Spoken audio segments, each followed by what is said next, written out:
Hey there people of the internet, my name is Sivana and welcome to my studio.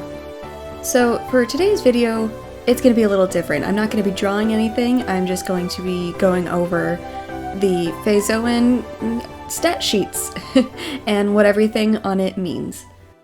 So to start off, we have the number. We're just going to start from the top. We have the number, just to keep track of what number they are in the Faezoan catalog. I haven't exactly decided on a name for that yet, but I like the Faezoan catalog. I like it being like a catalog. Then you have their type circles. I have two of them here for the dual types, so one will be over here, the primary type, and then the secondary type will be here. And then their other types will be here, the actual name of it. So there's land, and I'm just going to go between Danicaf and Teahorn because they're the most recent ones that I've done. So here we have Teahorn being land and stone. And yeah, I'm just going to go back and forth between these. So we're going to go back to Danicaf really quick. So if you go over here, if we zoom in here really quick, I'm going to go to defenses. And I have the type chart here with all the different types: beast, combat, cosmic, dragon, electric, fire, ice, insect, I think is what I called it, land, light, metal, neutral, plant, sound, spirit, stone, toxic, void, water, and wind. I haven't done this in a while, so I kind of forgot my names for things. And yeah, I changed up the type chart a bit. So these are just defenses. These are not what the land type is good against. It is what is defensive against. So they are immune, completely immune to electric type. So it does 0 damage to them. Electric type moves. Ice is, let's see, I have a color thing. So this light red is effective, so they are weak to it. It does not double damage, but it is more than normal damage, which is these clear things. So instead of it being ×1, it's just normal. So ×2 is super effective. If it went to ×4, then you know it's 4 times as effective. So land is weak to ice because ice freezes the land. It is weak to plant because plants, like, their roots go into the land and soak up the energy from the soil. It is resistant to sound because land is very dense and sound, it doesn't really travel through solid objects that great. It is resistant to toxic because toxic is more about like poisoning and diseasing the land. It's hard to like do that to dirt and like stone. So we'll get to that. And then it is weak to water because water will soften the land, make it more malleable, and therefore weaker. And the way I am differentiating land and stone is land is like sand and dirt and mud. It is the topsoil. It is just the soil, kind of like the earth. It is the softer form of the earth. And then stone is harder forms of the earth, so rocks and stones and mountains and gems, stuff like that. Much more compact and hardened. So I'm going to go back to Teahorn really quick because since they get the stone type, they get a whole bunch more of weaknesses and resistances, and yeah, they become 4 times weak to water. Stone resists neutral, toxic, wind, and electric. So electric is still immune from being land type. Toxic is now 1/4, so it is not very effective, like, at all. I guess double resistance is what we'll call that. Double resistance, double effectiveness. Then they now resist neutral type as well, because neutral things aren't going to do that much damage to hardened stone. However, they do get a few more weaknesses. So combat, because if you're strong enough, you can break a rock. They're weak to land, so I wasn't actually sure about this. I just had an epiphany of, I think stone should be more effective against land than land is to stone, because, I don't know, maybe they shouldn't affect each other at all. Maybe they should just be normal. I don't know, I'm brainstorming as I'm talking about this. Stone type is also weak to metal because, you know, you got like metal utensils and tools, like jackhammers or whatever, that can break up stone. So all that together, they look like they have a lot of weaknesses. It might not be the greatest type combination, but it's flavorful. I'm gonna go back to Danicaf. And then here we have the stats, which I have these nice little icons here. So we have health, which I have represented by like a health potion. Power, which is represented by swords because it is like the physical attacking stat. And I just wanted this all to be like a lot more fantasy RPG. So armor, even though armor is the stat for like their physical armor, so for Danikaf it would be like the hardened clay and stuff on its head or its horns, things like that. I have it represented by a helmet for fantasy purposes and because it looks cool. Magic is represented by this like little magic swirl, and it is the magical power that they use to do magic-based attacks. So there are physical and there are magical attacks. And then shield, it is kind of like this, like a fleur-de-lis, but extra. So it is a magical shield. Instead of it being like physical armor, it is meant to protect against magical attacks. And then speed I have represented by an hourglass, which is because I thought it looked cool and I didn't know what else to do. If we go down a little bit more, I'm gonna ignore this for just a second and go here. So these are part of the stats. So this is your health, which is determined by the health number. This is your health pool. So number of health points, I think it was like, what, 50? Sure, we'll go 50. So if you take damage, it will decrease. It will go that way. And then this orange little diamond here coincides with the orange of power. So this is energy, and you use energy to do physical power moves. Each move that I will eventually create will have like a certain amount of energy that you need to exert in order to use it. So it will deplete, but also regenerate depending on other certain moves and or special abilities. We'll get to abilities in just a second. And then this blue circle coincides with the magic, and it is your mana. It is the same thing as energy. What energy is to power, mana is to magic, stuff like that. I thought about having two different bars for armor and shield, kind of thinking to Divinity Original Sin 2, how they have physical armor and magical armor, and that will deplete depending on the kind of attack that happens, but I think I would rather that be kind of like an invisible thing, so it will help you resist physical or magical attacks, but not just deplete over time, because if you just run out, that sucks. And then we have their little summary blurb down here. These sweet Faezoan are quite shy when they're first born, but quickly grow to be very friendly to their caretakers. They are often secluded and protected by their parents, but are known to be rowdy and disobedient of their parents in order to play with others. Danikaf love playing in dirt and mud. Their hooves and horns are quite soft when they're born, but grow harder over time. And their habitat is the plains and badlands. So they live in the plains and the farmlands, but their natural habitat are the badlands, further south in Minichi, with all of the like rocky crevices and dirt. Alright, we're gonna go back over here to the abilities. So I have stolen a couple of abilities from Pokemon because I just think they're very good and flavorful. So it's called Cud Chew in Pokemon, but I've made it Chew Cud for this, and it does basically the same thing. So it enables one additional trigger of a held consumable, which means, we have these held items down here. You get to have two. One is a held item, and the other is an accessory, so I haven't decided the difference between those yet, but they are different, I promise. So a held consumable is like a berry, like a pastry. In my game, they're gonna be pastries. Like you give your little pets a little cupcake or something. So the reason it is an additional trigger, so the pastries or the foods, their food item, the consumable item will have an effect. So whatever its effect might be has a specific trigger, and this will just give you an additional trigger. Same thing like Cud Chew from Pokemon, which gives you an additional trigger of your held berry or whatever. Not too hard to understand.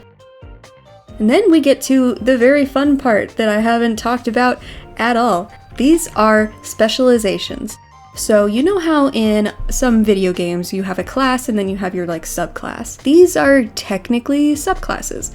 Or if anyone has played WoW Project Ascension, how you have your class and then you have your subclasses. But I want to use the Ascension model in where you have like 2 skill trees. So you have the one just from being what you are, and then you choose your subclass, and they will go in different paths. So you would still get everything down this class tree from being a Danikaf. But then if you choose Duelist at a certain level, or maybe it just comes with one, you will get very specific other skills. So the difference between all of these I will get into right now. So a Duelist is a melee specialization, which is a more of a one-on-one, like 1v1 fighter that benefits from fighting alone and or being the only one doing damage. So it likes to duel. So a fair, honorable 1v1 duel. They clash. And then the Brawler, I'm gonna go to Teahorn so we can have it colored in. Yeah, I have these grayed out because you choose your spec. So Brawler is another melee specialization, which is able to do a lot of physical damage to multiple targets or targets in a wide area of effect. So you think of like D&D, think of the Tavern Brawler. I know that's a feat and it has nothing to do with hitting multiple things, but I like it for the flavor and the visualization of being in a bar fight and fighting a lot of different people at the same time. So that's what the Brawler is. The Primalist is a tank specialization, which I will get into the rest of those in just a minute. But it is a healthy physical attacker that also uses plant, electric, land, or stone elements. So it is a healthy boy, cares about tanking hits, but it can also do some damage, mostly physical, turning its magical elemental attacks into physical damage. Depending. All of these are not going to be the same for like every Faezoan. So if you have a Duelist on another Faezoan, their skills will not be the same. They will be similar, and some might be the same, but not all of them. So the other different kinds of specializations, or specs as I'm calling them. We already have the melee spec, which is doing physical damage up close. The tank spec, which is tanking a lot of hits, being very healthy, and being you guys know video game terms, it's the tank. The others are magic specializations, which is like the melee, cares about doing lots of magic damage. There is support, which is exactly what it sounds like. They give buffs to their allies, debuffs to the enemies, and just provide overall support. There is a healer, which I am counting different from support because they care all about healing rather than protection, if that makes sense. There is range, the range specializations, which are like your rangers, your archers, your shooters. They shoot from very far away, usually doing physical damage, otherwise it would probably be magic. And then there is finesse, which are kind of like, think of your rogues. So they might be up doing physical damage in melee range, but they have a different skill set. They do it differently. I haven't thought about exactly how to differentiate melee from finesse. It's just kind of a different vibe, I guess. Anyway, I'm moving on. So now we have this little evolution circle. Whoops. So as you see, Danikaf is the base stage. It does not have a pre-evolution, it is baby. And then Teahorn evolves from Danikaf at level 29. And this will change depending on the Faezoan. So instead of it saying base stage, it might say it does not evolve, or it will have a level or a specific condition in which they need to evolve. Moving on over here, we have the height chart and the gender ratios. So here is the height in terms of feet because I'm American, and pounds and weight in terms of pounds because I'm American. And that's just what's easier for me. And then we have the visualization. So this is me. I am 5 foot. even. Some people might argue and say I am smaller, but I don't care. I am 5 foot. I am a short. And then we have little Danicaf sitting at 202 if it was like from foot to the top of the horns, essentially. And then they are 80% female, 20% male, because I looked up the gender ratio for cows, for longhorn cows specifically, and that was the number I found. Otherwise, they're like, I don't know, it's 50-50, and I'm like, but 50-50 is boring to do for every single animal. So yeah. And then for Teahorn, I had to do these separate, so height for the top of the head and then the tip of the horns, because their horns are tall. And I have decided, I'm gonna go over here for just a second, I have decided I am going to not redesign them completely. I love them. I'm just going to change their horns to make them look more like the longhorn horns, because they have really cool horns. Anyway. And then the average weight for the male and female, because the female is smaller. So I wanted to have that here on this sheet. And then we have their shiny forms, their special shiny forms, and then another thing that I have not talked about yet. These are called bonding hearts, and you get them by bonding with your familiars, your Faezoan familiars, your partners, your cute little pets. You love them. You bond with them. So depending on how well you do in certain battles, if they stay healthy, if they faint, it will affect their bonding hearts. And then bonding hearts, getting more will give you certain benefits. I haven't decided on all of those yet. I wrote them down and I don't know where it is. I should have thought about that before I started recording, but whatever. So you get more bonding hearts as you continue to play with and have these in your party, have these as your partners. But starting out, they will, depending on if you hatch them or breed them, they're probably going to be from an egg just for the sake of easiness. If you hatch them from an egg, they start out with one full bonding heart because they're like, you're my parent, I love you. If you catch them in the wild, they might start out with half or a quarter, or just none at all. And if they don't have any bonding hearts, they might not listen to you. It depends. And then when you get to full bonding hearts, good stuff happens. Again, I wrote it down, but I don't remember anything I do. So, yeah. Here is my complete sheet for my Faezoan familiars. So this sheet, the reason the bonding hearts are on here and the items are on here, this is more of a, like, your specific Faezoan's sheet, rather than being a Pokédex entry. Like, these are the base stats, but with your Faezoan, depending on how you train them, some stats might increase. And their held items will change. You might choose a different specialization. They might be taller than average. All that kind of stuff. They might have a special item that gives them immunity to another thing, I don't know. Or decrease the amount of damage they take from water. Stuff like that. So this is going to be ever-changing. Oh, I also forgot about the world skills. So world skills are things that your Faezoan familiar can do in the overworld. So like, going back to Coldella, for people who might remember that, she has an ability called Ice Skater, which allows her, during battle, allows her to possibly freeze the terrain and increase her speed.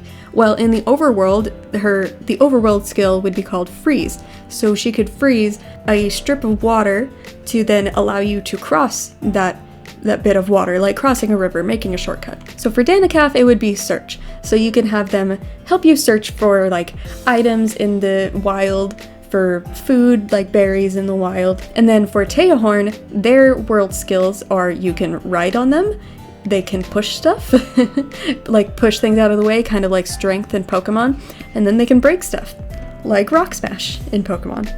So these are very powerful cows, they can do a lot. Oh, and then it has Intimidate, which I think I stole almost verbatim from Pokemon. It reduces the power, so the attack power, of all opponents by 1 stage, can stack to a debuff of -5 stages.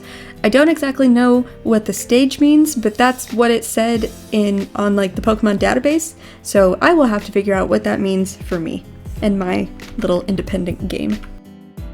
Yeah, I'm taking a lot from Pokemon, from Monster Sanctuary, from other games that have nothing to do with this. But yeah, I'm super excited about all of these. I can't wait to continue making more. I have to make all of the other specializations. I think I have like 20 or more, I don't remember. I got a lot going on. Thank you all so much for watching. I hope you enjoyed this video and like my Faezoan familiar catalog sheet, stat sheet. I'll find a good name for that eventually. Be sure to give this video a like, leave a comment telling me what you thought about it. Subscribe and ring the bell if you haven't already. Contact me for commissions with my email down in the description. And as always, take care, and I'll see you in the next one.